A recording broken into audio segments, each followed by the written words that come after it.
Muchas gracias, te vamos a seguir viendo en el transcurso de la tarde. Tú nos avisas para darte el pase. Nos vemos. Hasta pronto. Chau.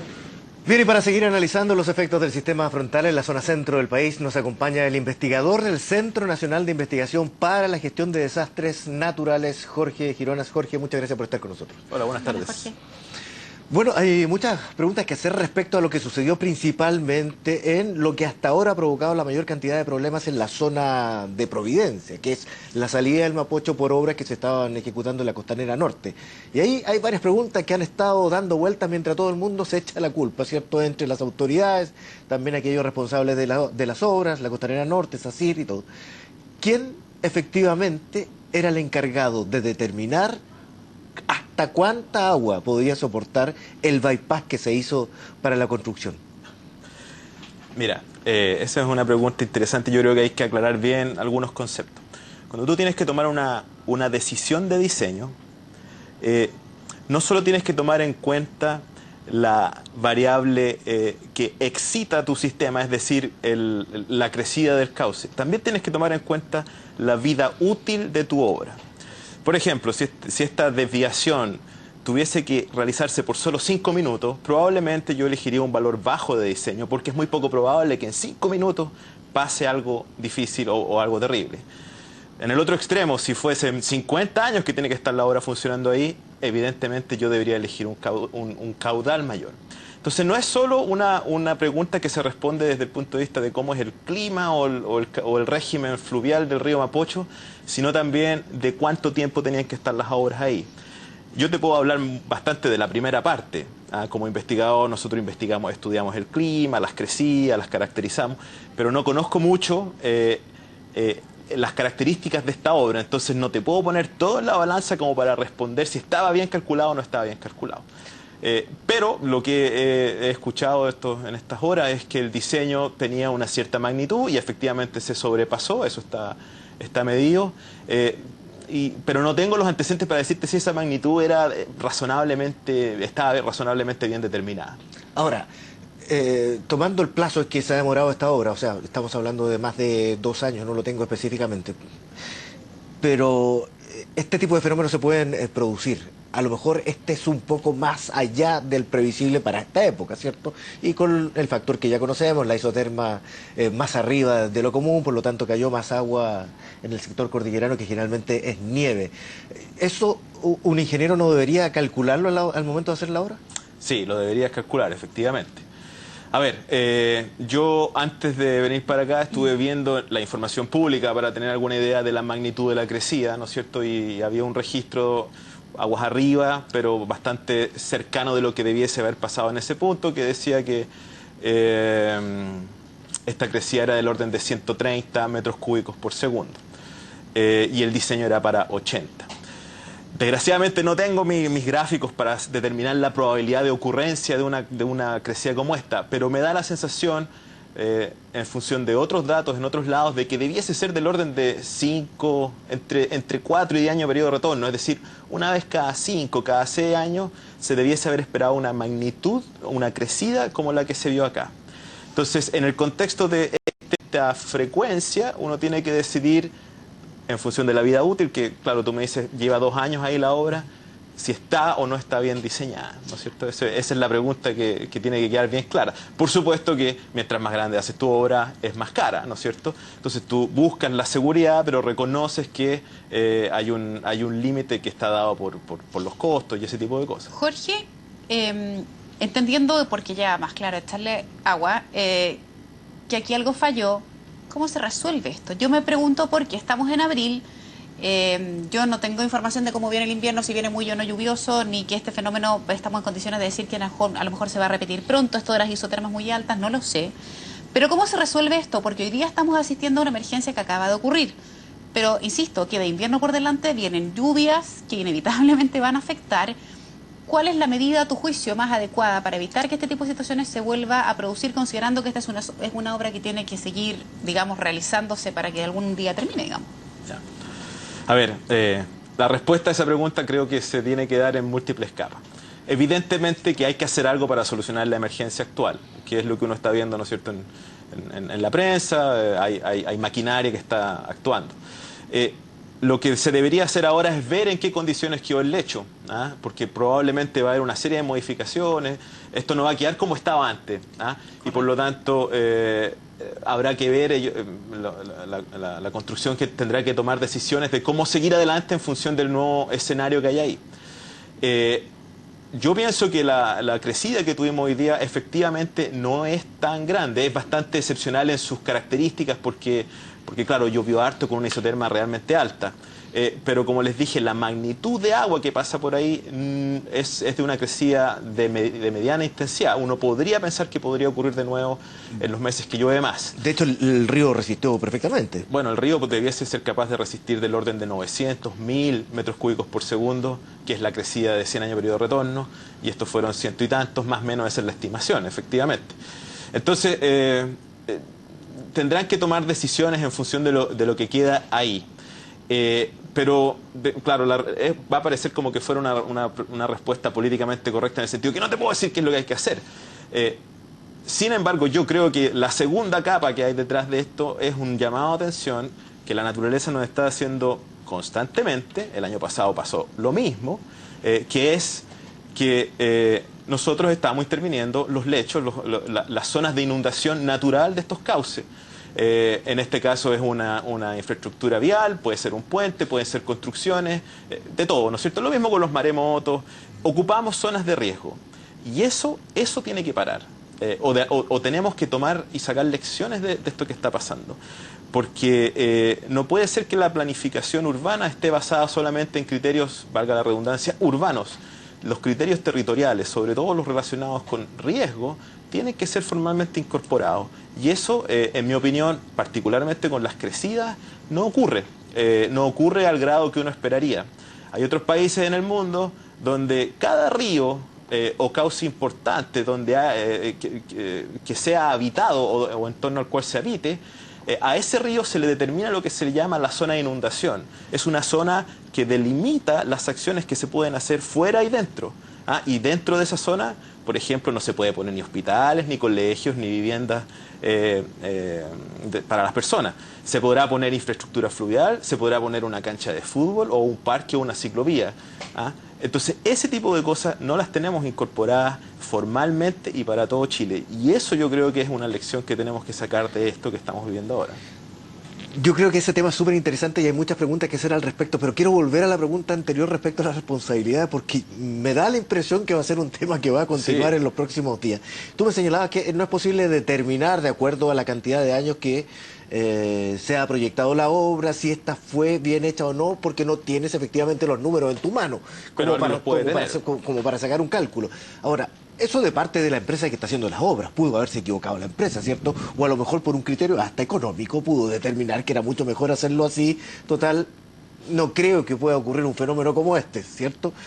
Pero de parte de las autoridades, está bien puesto el foco en aquellas instituciones del Estado, Dirección de Obra Hidráulica, Dirección de Agua, no sé, tú me dirás más exactamente, que efectivamente tienen las capacidades técnicas para intervenir en este tipo de autorización. Ya, mira, a ver, cuando uno interviene en un cauce, efectivamente tiene que informar y tiene que tener un permiso de parte del Ministerio de Obras Públicas, de la Dirección General de Agua. Entonces, evidentemente que aquí debe haber existido, ¿no es cierto? No, qué duda cabe. Así que hay una, entre comillas, responsabilidad porque el gobierno, a través de su ministerio, acepta este proyecto. Vuelvo a reiterar, esa visión lo que hace es, ese aceptar el proyecto, lo que hace es justamente plasmar la visión que tenemos nosotros como sociedad. Nosotros queremos una carretera. Yo me tuve que venir en auto para acá. Yo quiero una carretera que me lleve de un lado al otro. Entonces, el gobierno tiene una culpa, pero yo creo que tiene una responsabilidad más que una culpa, que es función de la ciudad que queremos hacer, de la forma en la que queremos vivir. Entonces, tenemos que aprender, en mi opinión, cómo transformar eso o cómo seguir ese camino, pero de una manera más organizada, ordenada, ¿no es cierto? Responsable. Responsable. Para hacer eso, efectivamente, tú necesitas capital humano, necesitas capital formado, ¿no es cierto? Necesitas recursos. Y claro, a lo mejor eso puede ser un problema, ¿no es cierto? Yo creo que generalmente existe esa idea de que los recursos nunca son suficientes, pero esa es la realidad de un país como el nuestro. Entonces tenemos que vivir con eso, son las reglas del juego, no hay recursos infinitos. Me gustaría ver un poco más de gente trabajando dentro del gobierno. Yo soy un poco crítico, esto es una opinión muy personal mía. Yo siento que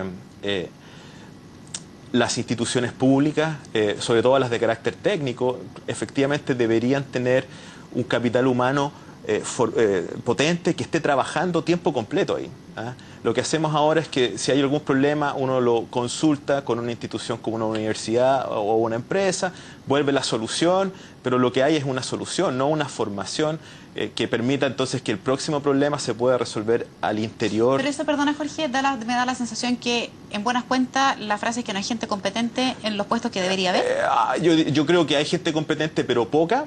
Y sí siento que podría haber una mayor diversidad de visiones que son las que probablemente vienen desde un mundo más bien académico, en el sentido de que cuando tú tienes formación de magíster, doctorado, lo que sea, tienes un poquito más de cercanía con esta idea de enfrentar problemas de una manera distinta, ¿ya? Aquí hay que hacer un cambio de paradigma, ¿no es cierto? Si uno quiere a largo plazo evitar este tipo de problemas, probablemente uno necesita un cambio de paradigma.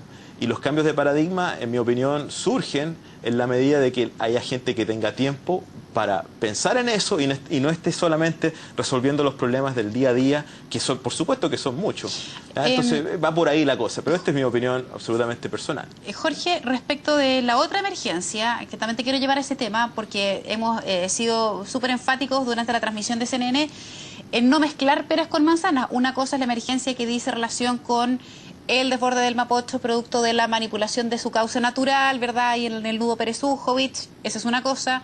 Y otra cosa que fue una emergencia que se empezó a suscitar ayer con el corte de agua masivo en Santiago por la imposibilidad de la empresa Aguas Andinas de procesar el agua, todo eso debido a la turbiedad que traía el río Maipo y Mapocho. Resumí eso para que tengamos claridad. Quiero llevarte al tema Aguas Andinas. ¿Cómo funciona una empresa desde el punto de vista de los cálculos hidráulicos, de manejo de agua, de capacidad de procesar el agua que tiene para enfrentar una emergencia de esta naturaleza? ¿Cómo se trabaja así? Ya. A ver, por supuesto que hay procesos, ¿no es cierto?, que forman parte de la potabilización del agua. Uno toma los sedimentos, entre comillas, los aglutina, los decanta, etcétera. Hay una serie de procedimientos que son bastante estándares y funcionan.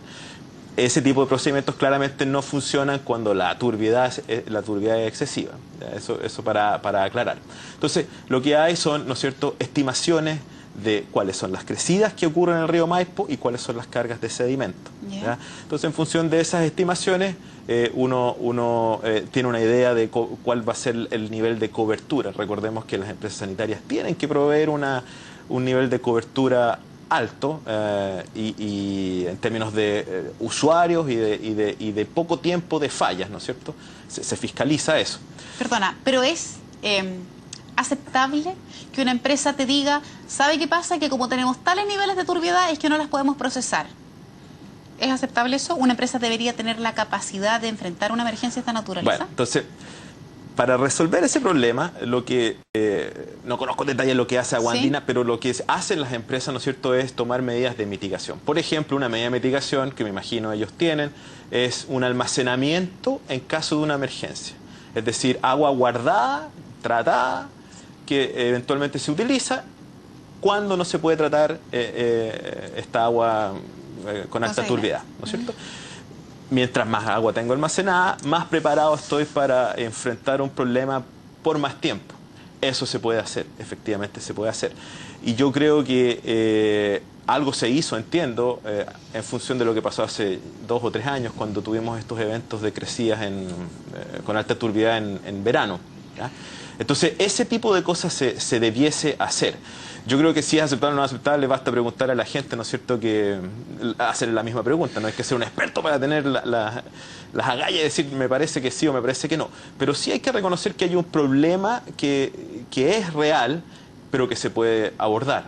¿Ah? Jorge, yo quiero volver contigo más adelante en relación al punto de la construcción de las ciudades y las obras que nosotros estamos planificando ahí.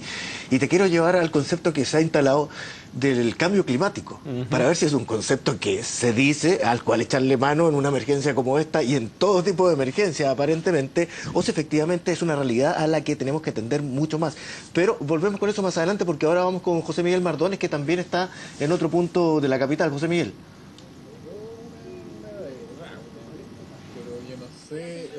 Exactamente, Claudio, estamos en este minuto en el puente Los Saldes de la Costanera Norte. Podemos ver ahí las imágenes que nos entrega nuestro compañero en la cámara, Sebastián Saavedra, que nos muestran cómo la Costanera Norte ya está realizando algunos trabajos en este sector, le decía, en el puente Los Saldes. Vemos cómo están rompiendo este puente que habían creado entre medio del río Mapocho para que el agua pueda circular de un lado a otro y que no se vaya con toda la intensidad hacia la comuna de Providencia, que lo hemos estado reportando durante todo este día en CNN Chile. Vemos ahí las imágenes entonces, Claudio, Vero, de cómo están haciendo estos trabajos para romper este puente que habían construido ahí, para que el agua empiece entonces a ir hacia el otro lado del río Mapocho, para poder dividir este cauce de alguna u otra manera y así no llegue con tanta intensidad como lo hemos visto a la comuna de Providencia. Vamos a estar en los próximos minutos también, me avisan desde las oficinas de nuestro canal en la ciudad empresarial, que el intendente Claudio Rego va a dar algunas palabras en los próximos minutos en la comuna de Providencia, que sin lugar a dudas ha sido una de las más afectadas con este frente de mal tiempo que afecta a la región metropolitana. Vamos a estar atentos a eso, nos quedamos con las imágenes, estamos viendo ahí los trabajos que se están realizando en la Costanera Norte, están rompiendo este puente que habían creado en medio de toda la construcción que están realizando para que el agua pueda circular, como se los decía, por los dos cauces que se ha dividido acá el río Mapocho y así no llegue con tanta intensidad hacia el centro o hacia la comuna de Providencia propiamente tal, particularmente la avenida Andrés Bello. Vemos ahí las imágenes de los trabajos. Claudio, Vero, ¿alguna pregunta desde el estudio? Mira, básicamente, José, la inquietud que le hemos manifestado a todas nuestras unidades móviles respecto de tener el feedback de ustedes de cómo han visto la ciudad en términos de si la gente está cogiendo o no el llamado, por ejemplo, a quedarse más en la casa, a no salir si es estrictamente indispensable, sobre todo en la comuna donde tú estás.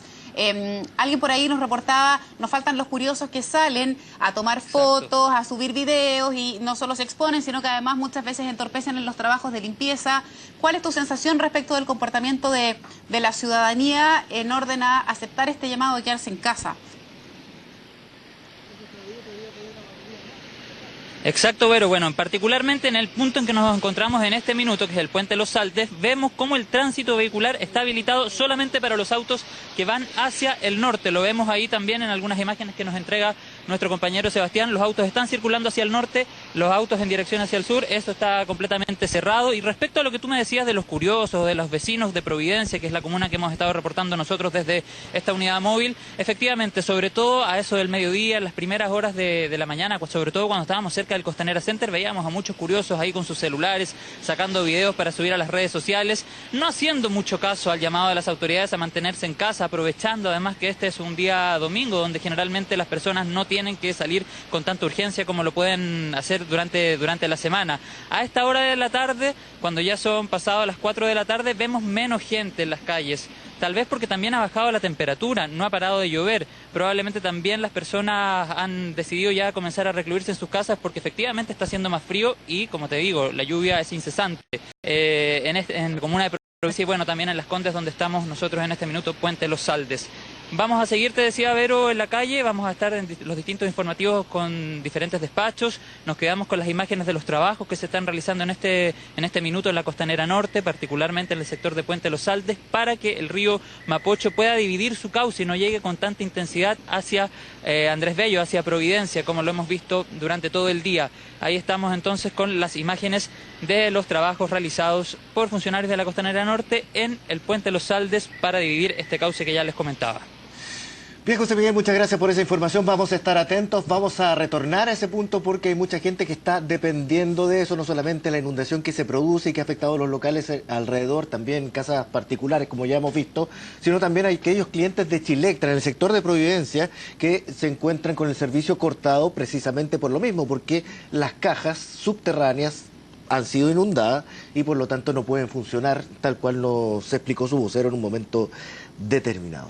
Estábamos acá en el estudio con Jorge Gironas, él es ingeniero hidráulico de la Universidad Católica, abordando varios temas, hablando de lo que pasa puntualmente con la emergencia en Providencia por el desborde del Mapocho. También hacía yo la pregunta referida a lo que tiene que ver con aguas andinas y la incapacidad de procesar esta emergencia con un sistema frontal que estaba anunciado. Y tú nos contabas, Jorge, respecto de cómo opera un sistema o una empresa que puede tener la posibilidad de guardar agua en un estanque mientras resuelve una contingencia de esta naturaleza. Lo que yo me pregunto es, si ya la emergencia está desatada, ¿cómo se opera o cuánto demora, estimativamente hablando, la recuperación de ese servicio? Que es lo que hoy día le importa a la gente, que estoy sin agua, ya entendí que está turbia, que no la pueden procesar, pero ¿cuándo la devuelven? Que ese es un gran tema.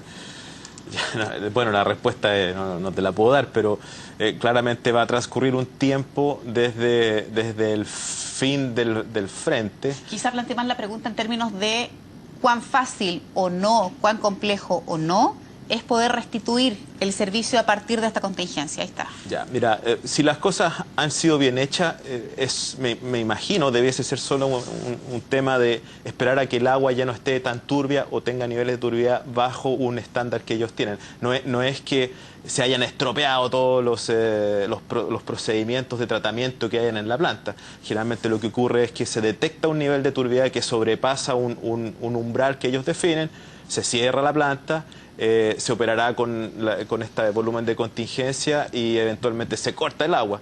Entonces no creo que aquí haya habido un problema, yo esto no se lo he escuchado a nadie, solamente estoy hablando de cómo pienso funciona, que se haya alterado esta planta y que ya se haya estropeado el sistema, sino que va a haber un punto en el que el agua va a ser lo suficientemente limpia como para que pueda ser ingresada a las plantas de tratamiento y se pueda producir agua potable.